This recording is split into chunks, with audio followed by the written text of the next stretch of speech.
I was trying to talk to somebody about you and your brother's views, and when I was doing it, it was difficult really not to avoid occasionally smiling at the ways in which to talk about the contradictions. When I was talking to him, and I was talking about the family, and I was talking about divorce, and I was talking about abortion, and I was talking about homosexuality. Do you recognize an affinity in the certainties that you both espouse? Do you recognize a complementary intolerance of ambiguity?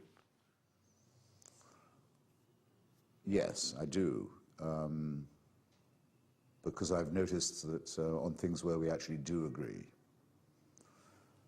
without checking with each other, I sometimes find that we often find the same kinds of politician repulsive, for example. Often for slightly different reasons, but there's the same feeling. How can anyone look at this guy, say it's Bill Clinton,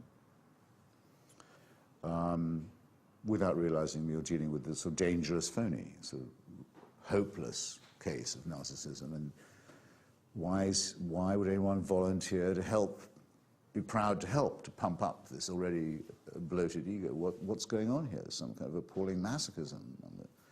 Yeah, I didn't know what he thought about it till I published my own stuff, or maybe vice versa. He's good on things like that.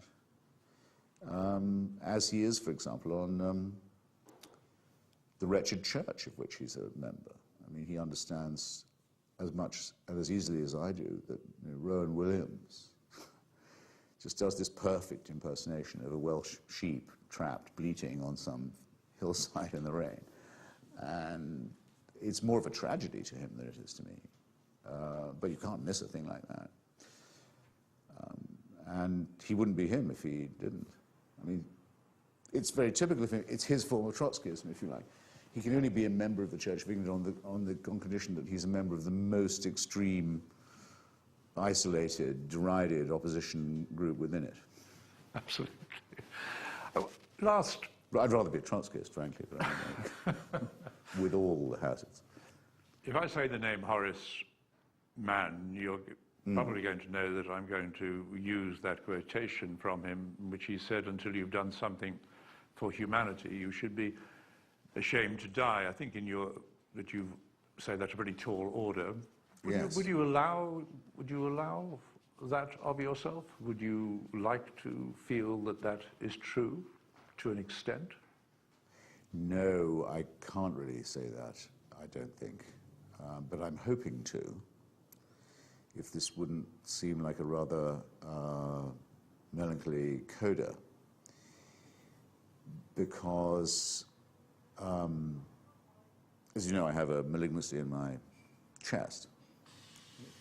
Quite a lot of it now, of my chest. And the possible treatments for this are remarkable. And I live in a revolutionary age to have cancer, as it turns out.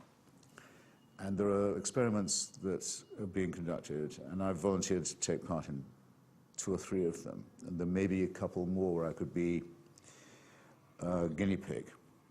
It's also a rather sad time to have cancer as well as an inspiring one, because I don't think this used to be the case with people. They would die knowing there was a treatment that was just out of their reach.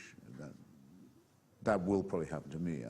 There was tantalizingly near, and there are some so tantalizingly near they might work if I can hold on long enough. Now, plainly, I'm doing this for myself. I want to hang on.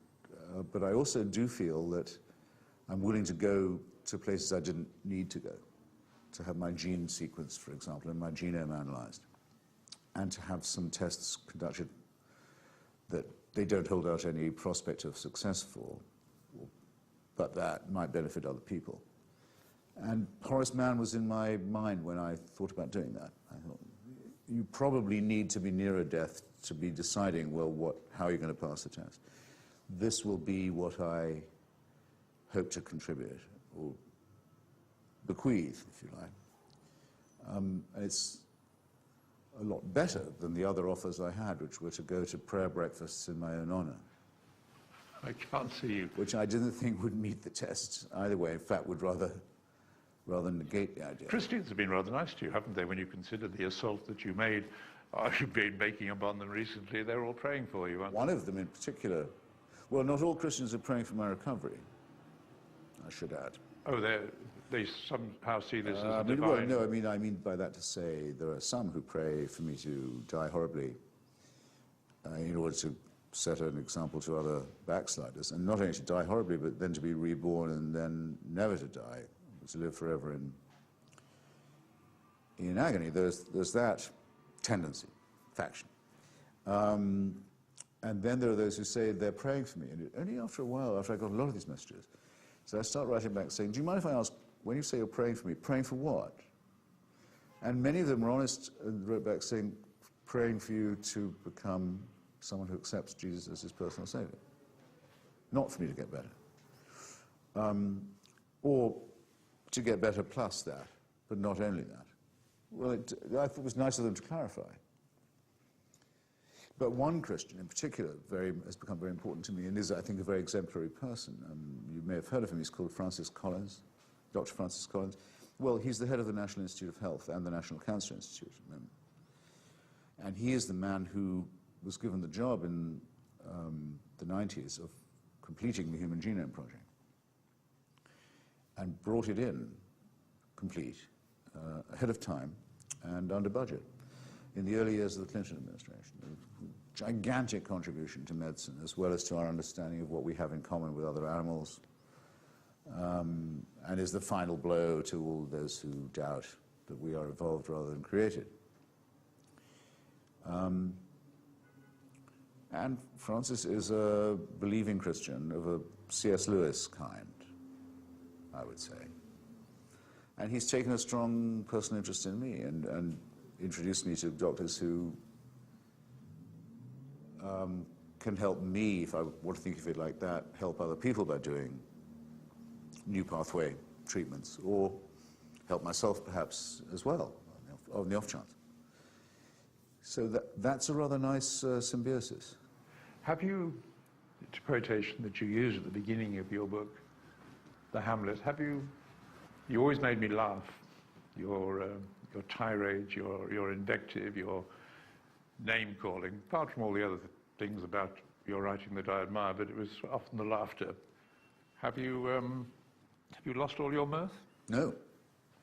I have foregone all custom of exercise, but that was a long time ago.